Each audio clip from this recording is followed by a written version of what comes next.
Siemanko, na wstępie chciałbym Wam gorąco podziękować za Wasze motywujące komentarze. Szczerze mówiąc, to nie spodziewałem się takiego pozytywnego odbioru.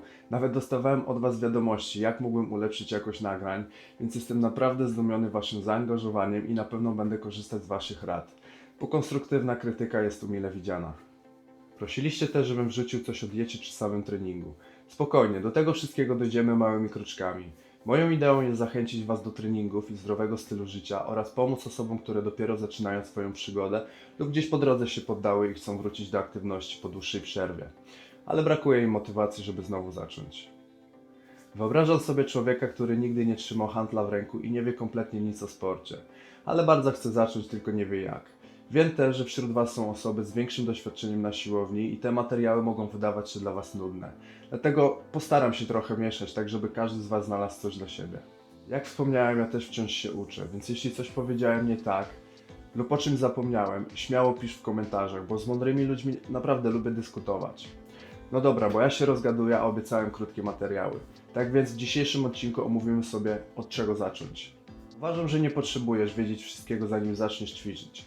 Ludzie często się obawiają, że nie mają wystarczającej wiedzy lub będą podnosić za małe ciężary i na siłowni będą się z nich śmiać. To nieprawda, tak naprawdę każdy macie w dupie i skupia się na sobie. Każdy tam przychodzi z jakimś celem, ty również. Najważniejsze jest, żeby zrobić ten pierwszy krok i zacząć trenować. Pamiętaj, że każdy kiedyś zaczynał i był na twoim miejscu. Jak nie oczekuje się od studenta medycyny, żeby przeprowadzał operację na otwartym sercu w pierwszym dniu, tak nie wymagaj od siebie, że będziesz od razu wszystko wiedział na pierwszej sesji. Pamiętaj, że życie to jest proces, który wymaga edukacji i czasu. Twoje doświadczenie z siłownią również, więc wszystkiego powoli się nauczysz. W dzisiejszych czasach zbyt wiele osób próbuje biec, zanim nauczy się chodzić. Wszystko jest napędzane przez social media, tam gdzie świat jest idealny i tworzy wyścig szczurów. Często ludzie przez niewiedzę kopiują plany treningowe od doświadczonych kulturystów, a nie biorą pod uwagę różnicy w doświadczeniu, genetyce i dopingu. Bardzo możliwe, że w tym planie objętość treningowa jest dla Ciebie za duża, więc zaburzasz proces regeneracji, a to wpływa na Twój słaby progres. Naucz się cierpliwości, zacznij najlepiej od rozciągania swoich mięśni, bo jeśli dopiero zaczynasz przygodę ze sportem, powinieneś nabrać mobilności.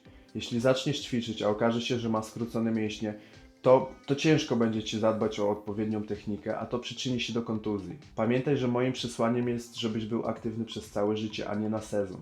Dlatego zmień nastawienie i zrozum, że sylwetkę buduje się latami. Jeśli siłownia to jest coś, czego nie lubisz robić, nie rób tego. Jest wiele dyscyplin, które będziesz mógł pokochać. Zacznij pływać, a jak boisz się wody, jeździ na rowerze, zacznij biegać albo graj w ping-ponga.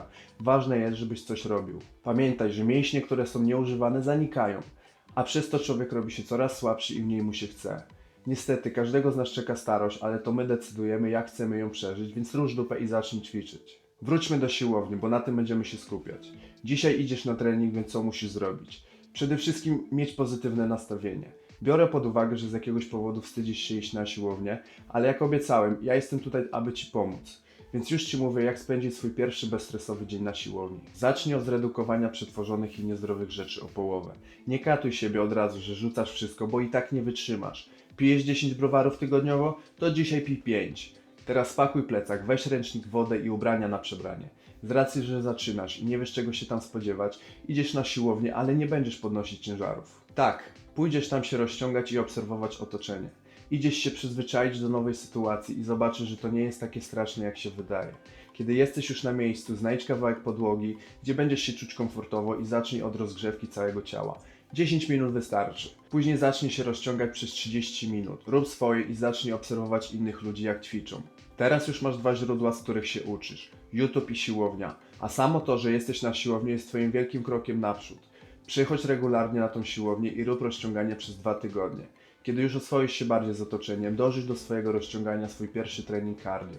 Idź na bieżnię, rowerek albo wioślarza i ćwicz przez 30 minut. Zaczynasz od rozgrzewki, później rozciąganie, a na koniec cardio. Twój czas na siłowni się wydłuża do około 70 minut. Być może poznasz już kilka osób, zaczną się pierwsze piąteczki i plotkowanie. Kontynuuj swój plan przez kolejne 2, a najlepiej 4 tygodnie. Dzięki temu zdążysz kogoś poznać, przestaniesz się bać siłowni, a przez 6 tygodni rozciągania Twoje mięśnie będą bardziej mobilne i gotowe do treningu oporowego. Na dodatek przez ten czas nauczysz się dużo z filmików i obserwacji na siłowni. Na początku proponuję trening full body workout 3 razy w tygodniu. Dzięki temu ćwiczysz każdą partię mięśniową aż 3 razy w tygodniu i dajesz dużo czasu na regenerację. Teraz swój trening zaczynasz od rozgrzewki, później jeśli masz czas, robisz cardio, ale najlepiej tlenowy. Twój oddech musi być spokojny i stabilny. Następnie przechodzisz do treningu siłowego. Jeśli brakuje czasu na trening cardio i oporowy w jednej sesji, nic nie szkodzi, postaraj się uzupełnić cardio w inne dni. Dla tych, co ćwiczą w domu, jest ta sama procedura, tylko zamiast full body workout zacznij robić trening kalisteniczny.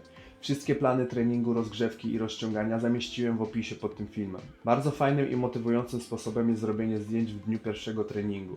Zmierz do tego swoje obwody w talii, klaty, biceps i nogi. Największy progres jest zauważalny w pierwszych miesiącach treningów, więc póki nie wejdzie Ci trening w nawyk, postępy na zdjęciach mogą Cię dodatkowo motywować.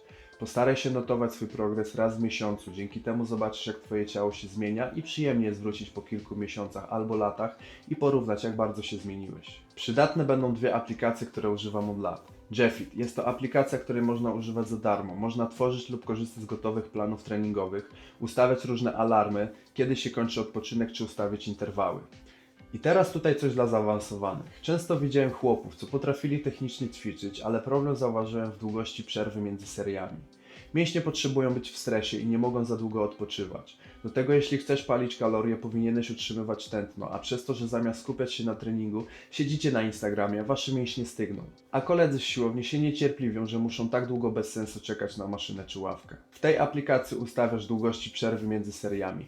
I 3 sekundy przed końcem przerwy już daje Ci znać, że musisz zacząć ćwiczyć. Interfejs jest przyjazny i łatwy w obsłudze, więc myślę, że każdy sobie powinien z ustawieniami poradzić. Następna jest Fitatu. Również możemy używać za darmo i doskonale nadaje się, żeby śledzić nasze kalorie. Olbrzymia baza produktów i dobrze działający skaner. Wystarczy zeskanować kod kreskowy i produkt wraz z makro powinien się wyświetlić. Czasami skaner nie znajduje jakiegoś produktu, bo może być nowy lub w edycji limitowanej, więc można znaleźć coś podobnego innej firmy albo wpisać go manualnie. Przy pierwszym zainstalowaniu aplikacji będziecie musieli podać Waszą wagę, wiek, wzrost, cel oraz finalnie ile chcecie ważyć. Aplikacja wyliczy Wam zapotrzebowanie kaloryczne, makro i w jakim czasie powinniście osiągnąć swój cel. Oczywiście te wyliczenia są bardzo ogólne, ale osoby, które zaczynają i nie mają żadnej wiedzy, na pewno dużo pomoże. Głównie tu chodzi o trzymanie dyscypliny, możliwości śledzenia Waszych postępów na siłowni i w diecie, a te dwa drobiazgi powinny Wam w tym pomóc. Myślę, że już wiecie, od czego zacząć Waszą przygodę i życzę Wam powodzenia. Trzymam za Was kciuki i serdecznie Was pozdrawiam. Do zobaczenia za tydzień. Trzymajcie się, hej!